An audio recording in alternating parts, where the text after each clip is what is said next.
Hey Freedom Family, Mark here, and I am so glad that you're here at _Freedom for Life _ where we give you the tools, the truth, and the knowledge to take you from where you're at to where you're called and created to be. And I am super excited about today's conversation because today, to be totally honest, I'm going to put a mirror up in front of you to show you something that will change your life forever. So let's get started, shall we?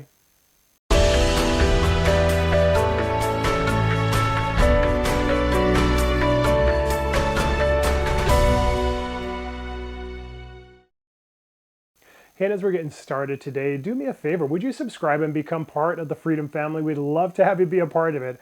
And don't forget to hit that notification bell so that you don't miss out on any conversations that we're having.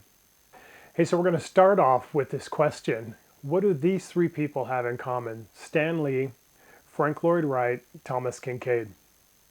You may know one of them, we may know none of them. I know all three of them, and what I know about them is this. They are super high achievers in each of their areas. Obviously, Stan Lee, we all know him from the Marvel movies, but he started off with comics, creating some of the most iconic ones that we've had. Then you got Frank Lloyd Wright, who's actually not been alive for multitudes of years, but he was an amazing architect, creating one-of-a-kind homes throughout the United States and other buildings as well. And then there's Thomas Kinkade, a man who was an artist who did amazing work as well. What do the three of them have in common, other than being high achievers, is this. They created what you'd consider in their own fields masterpieces. And what does that have to do with you and me and the conversation that we're going to have today? Well, here's the interesting thing. The things they created were masterpieces because of a few different items. The first is who created it, right? They were at the highest level. People knew them by name because they were amazing at what they did. Not only that, but they created things that were unique and one of a kind. Frank Lloyd Wright, I loved his homes. You could tell of Frank Lloyd Wright just because of the structure of the architecture, the way that he created the lines and the figures of the home and the things that he used for them. And Thomas Kinkade as well. He had a unique way of painting that created just a light and a vibrancy to the art that he did. So not only were they famous because there were people who were at the highest level of their business, they created one-of-a-kind things. So like Stan Lee, he created comic Spider-Man. What if he would have created the same Spider-Man comic over and over again? Would he have been famous? No, but it was because of the uniqueness of what he designed. And here's the interesting thing as well. The things that they created, those unique pieces of art and those forms of comic books and houses, they go for millions because people are willing to pay it. So those things that they've done are called masterpieces simply because of who created it, the uniqueness, they were all one of a kind, and what somebody was willing to pay for it. What does that have to do with you and me? Because here's the thing, at the end of the day, I believe that's who you are, and I know that's who I am. You're a one-of-a-kind masterpiece. We've said that in previous conversations, including this one here, but we're going to give you some tools of understanding that and maybe being able to increase in that value in who you believe you are. Here's the truth. The value that you place on yourself is the life that you'll live and the things that you'll tolerate and accept for you. So here's what we need to do. Understand, how do I evaluate myself? How do I rightly value who I am? Not out of arrogance, not because I am so amazing and all that kind of fluff and blow and garbage, but from a place of understanding, no, this is what I recognize in me that is me, and it's worth valuing at the highest level. So right now I'm going to give you some tools. I want you to take them to heart and live them out this week because I want you to value yourself as highly as you deserve. Not to be dumbed down by experiences and regrets and life and people's words, but to be elevated into the life that you were created to live, because the world needs that part of you. Because what you bring to the world is different than anybody else. So let's start by figuring out these tools that allow you and me to discern the value that we have. At the end of the day, your value really comes down to this. It comes down to ownership of yourself. And so what I'm going to do is give you three tools, of course, for you to be able to evaluate, hey, am I living at the level, understanding myself, evaluating myself at the level of who I was created to be. The first is this. It was in previous videos as well. It really all comes down to this. Who do you say you are? And I say that because Here's the truth of the matter. I don't know if you know somebody, maybe you've been that person, and I know I have in my life, where people are telling you things about yourself. Man, you're so good at this, or you're amazing, or you're awesome, or that, and you discount it because you don't really believe on the inside the fullness of what other people see in you. Have you ever been there?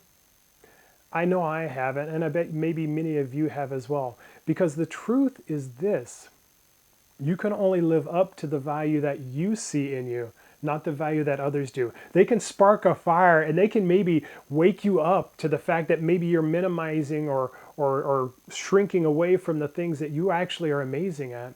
But at the end of the day, if you don't believe it, then you won't live it. So who do you say you are? And I'm not talking about being inauthentic or being egotistical or things like that. Can we just set that aside? You're worth celebrating.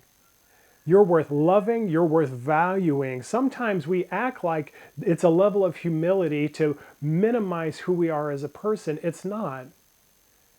If you devalue yourself, it's at your own loss and expense. You don't have to do that. Set the noise aside and do this. Evaluate who you are and live out of that place. First tool, the most important tool is this: who do you say you are? The second one is this. The second tool, the second test, the second truth is this: what do you say that you're worth? There's a car that I love. In fact, there's several styles of it, but it's a car called a Bentley, worth hundreds of thousands of dollars. Amazing, beautiful, precise machine. I'm not a person who's into possessions, but I love beautiful things, and that Bentley is made at a high level, and it's worth a lot. Several hundred thousand. The one that I enjoy the most is probably worth about $300,000 to $400,000. Here's the interesting thing. If I was that Bentley owner and that Bentley was in my garage, I could sell it for $400,000, right? Or I could sell it for $50. It really determined by this: what is it worth to me? And the same goes for us. What are you worth? What are you worth in your life? What are you worth in your relationships? What are you worth in your vocation? What are you worth with others around you? What I settle for is what I'm worth. And it doesn't mean that you can't have relationships that have challenge and things. It doesn't mean that you can't be in a vocation that, hey, this isn't all that I am. I'm striving for more, but this is where I'm at right now. But sometimes we settle for less than we're worth. And we stay at that place for a long period of time. So the second test, the second truth is this: what do you say you're worth? What are you settling for in your life, right? Versus what are you willing to say, no, this is the high price, and I'll sit and stay until I get that high price for who I am in relationship. What are you settling for versus what are you saying, this is the worth that I deserve in my life? Truth of the matter is as well, I give what I believe others are worth, and I hope I do a great job of it, but I also have every right to say this is my worth, and I'll settle for nothing less than this. What do you say you're worth? The third truth, the third test, is this: what is your expectation for yourself?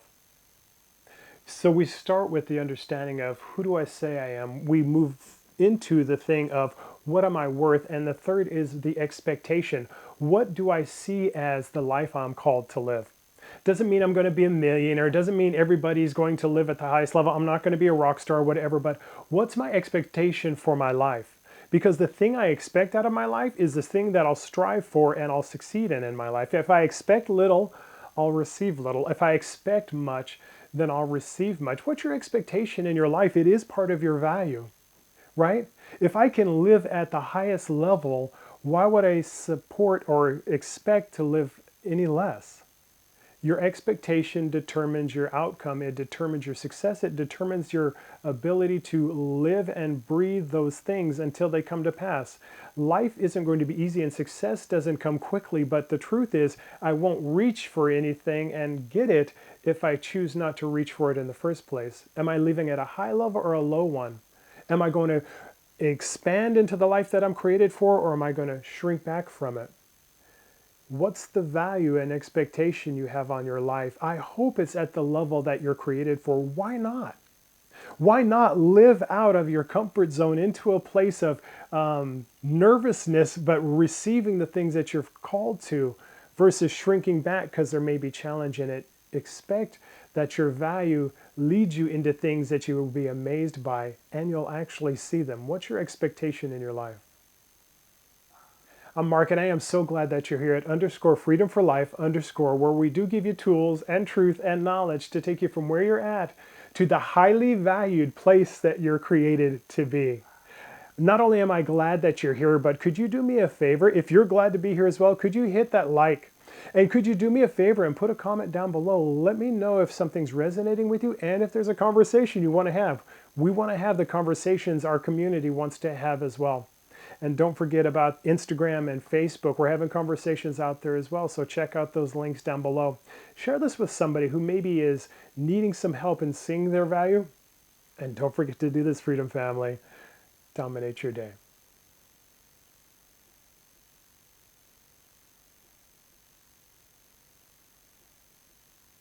Hey, my name is Mark, and I am so glad that you're here. This is such an important lesson for me to give because it's the biggest lesson I needed to have. Being able to value myself, not let my experience, my past, or the words that others say tell me who I am, but really seeing the value on the inside and living it out so I can have the life that I'm created for, of fulfillment, not just success. I am so passionate that you would have this life as well, because I see so many times what I saw in myself, which was a life that could be well lived that's being hidden. Don't hide anymore. And even if you're living some things that are amazing in your life, I just think that there's more. That you're created for greatness and great things to come to pass in your life and great things to experience with others around you. Live out your value, please. Take these tools to heart and actually, even if you don't believe they're true, believe that I believe it until you do. Walk it out until you see it. I promise you, you won't regret it.